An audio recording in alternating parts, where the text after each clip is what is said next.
Hi friends, welcome back to my channel. ನಾನು ನಿಮ್ಮ ಮೇಘನ.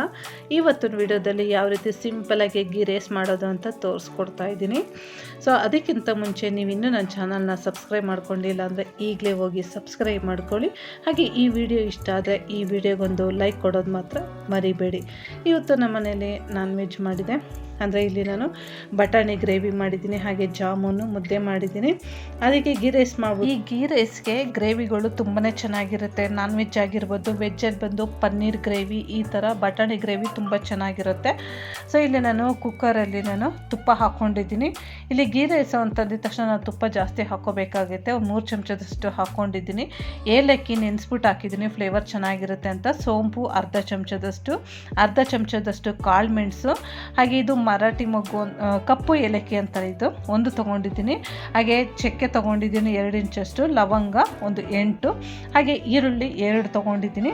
So ಇವಾಗ ಏಲಕ್ಕಿ ಹಾಕಿದ ತಕ್ಷಣವೇ ನಾವು ಇದನ್ನೆಲ್ಲ ಓಲ್ಸ್ ಬೇಸಸ್ ನಾನು ಇವಾಗ ಏನೇನು ತೊಗೊಂಡಿದ್ದೀನಿ ಅದನ್ನೆಲ್ಲ ಹಾಕೋತಾ ಇದ್ದೀನಿ ನೀಟಾಗಿ. ಹಾಕ್ಕೊಂಡು ಇವಾಗ ಇದಕ್ಕೆ ಒಂದು 4 ಚಮಚದಷ್ಟು ನಾನು ಎಣ್ಣೆ ಹಾಕ್ಕೊತಾ ಇದ್ದೀನಿ. ಇಲ್ಲಿ ನಾನು ಅರ್ಧ kg ಅಕ್ಕಿ ಅಳತೆಯಲ್ಲಿ ನಿಮಗೆ ತೋರಿಸ್ಕೊಡ್ತಾ ಇದ್ದೀನಿ.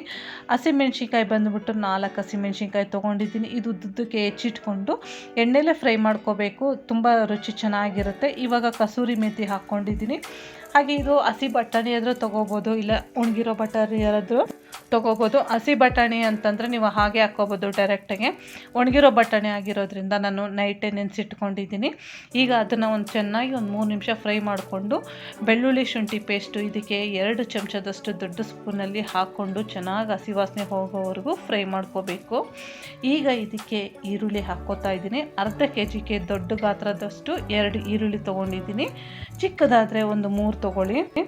ತುಪ್ಪದ ಜೊತೆಗೆ ನಾವು ಈರುಳ್ಳಿ ಚೆನ್ನಾಗಿ ಫ್ರೈ ಮಾಡ್ಕೋಬೇಕು. ಹಾಗೆ ಒಂದು ಅರ್ಧ ಕಟ್ಟಾಗೋಷ್ಟು ಪುದೀನ ಸೊಪ್ಪು ನೀಟಾಗಿ ಬಿಡಿಸಿ ತೊಳೆದಿಟ್ಕೊಂಡಿದ್ದೀನಿ, ಅದು ಸಹ ಸೇರಿಸ್ಕೊತಾ ಇದ್ದೀನಿ. ಈಗ ಈ ಪುದೀನ ಸೊಪ್ಪು ಹಾಕ್ಕೊಂಡು ಇನ್ನೂ 1-2 ನಿಮಿಷ ಚೆನ್ನಾಗಿ ಇದನ್ನು ಫ್ರೈ ಮಾಡ್ಕೋಬೇಕು.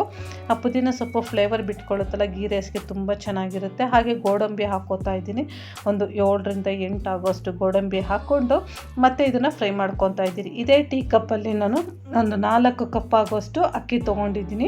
ನೀವು ಜೀರಾ ರೈಸ್ ಆದರೂ ತೊಗೋಬೋದು, ಇಲ್ಲಾಂದರೆ ಬಾಸುಮತಿ ರೈಸ್ ಆದರೂ ತೊಗೋಬೋದು. ನಾರ್ಮಲ್ ಊಟದ ಅಕ್ಕಿನೇ ತೊಗೊಂಡಿದ್ದೀನಿ. ಅದಕ್ಕೆ 1:2 ಅಂತ ನೀರು ಹಾಕ್ಕೋಬೇಕು. ಇದಕ್ಕೆ ರುಚಿಗೆ ತಕ್ಕಷ್ಟು ಕಲ್ಲುಪ್ಪು ಹಾಕ್ಕೊಂಡು ಒಂದು ಕುದಿ ಬರೋದಕ್ಕೆ ಬಿಡಬೇಕು. ಈಗ ಒಂದು ಕುದಿ ಬಂದಿದೆ, ಇದಕ್ಕೆ ನಾನು ಅಕ್ಕಿ ಹಾಕ್ಕೊತಾ ಇದ್ದೀನಿ. ಇದನ್ನು ನೆನೆಸ್ಬಿಟ್ಟು ಹಾಕ್ಕೋಬೇಕು. ಹಾಗೆ ಕೊನೆಯಲ್ಲಿ ಸ್ವಲ್ಪ ಕೊತ್ತಂಬರಿ ಸೊಪ್ಪು ಹಾಕ್ಕೊಂಡು ಒಂದು ಸತಿ ಮಿಕ್ಸ್ ಮಾಡ್ಕೋಬೇಕು. ಮಿಕ್ಸ್ ಮಾಡಿಲ್ಲ ಅಂದರೆ ತಳ ಹಿಡಿದು ಬಿಡುತ್ತೆ. ಈಗ ಇದಕ್ಕೆ ನಾನು ಮಿಕ್ಸ್ ಮಾಡಿಕೊಂಡು ಒಂದು 2 ವಿಸಿಲ್ಗೆ ಕೂಗಿಸ್ಕೊತಾ ಇದ್ದೀನಿ. ಈಗ ನಾನು ಸರ್ವ್ ಮಾಡ್ತಾಯಿದ್ದೀನಿ. ಬಿಸಿ ಬಿಸಿ ಗೀ ರೈಸು ರೆಡಿಯಾಗಿದೆ. ಸೊ ನೋಡಿದ್ರಲ್ಲ ಇವತ್ತಿನ ವಿಡಿಯೋದಲ್ಲಿ ಯಾವ ರೀತಿ ಗೀ ರೈಸ್ ಮಾಡೋದು ಅಂತ. ಈ ವಿಡಿಯೋ ನಿಮ್ಮೆಲ್ಲರಿಗೂ ಇಷ್ಟ ಆದರೆ ದಯವಿಟ್ಟು ಒಂದು ಲೈಕ್ ಕೊಡೋದು ಮಾತ್ರ ಮರಿಬೇಡಿ. ನೀವು ಕೂಡ ಮನೆಯಲ್ಲಿ ಇದನ್ನು ಮಾಡಿ ಹೇಗೆ ಬಂತು ಅಂತ ನನಗೆ ಫೀಡ್ಬ್ಯಾಕ್ ಕೊಡೋದು ಮಾತ್ರ ಮರಿಬೇಡಿ. ಮತ್ತು ಇದೇ ಥರ ಮುಂದಿನ ವಿಡಿಯೋದಲ್ಲಿ ಸಿಗ್ತೀನಿ. ಅಲ್ಲಿವರೆಗೂ ಟೇಕ್ ಕೇರ್ ಫ್ರೆಂಡ್ಸ್. ಆದರೆ ನನ್ನ ಚಾನಲ್ನ ಸಬ್ಸ್ಕ್ರೈಬ್ ಆಗೋದು ಮಾತ್ರ ಮರಿಬೇಡಿ ಫ್ರೆಂಡ್ಸ್.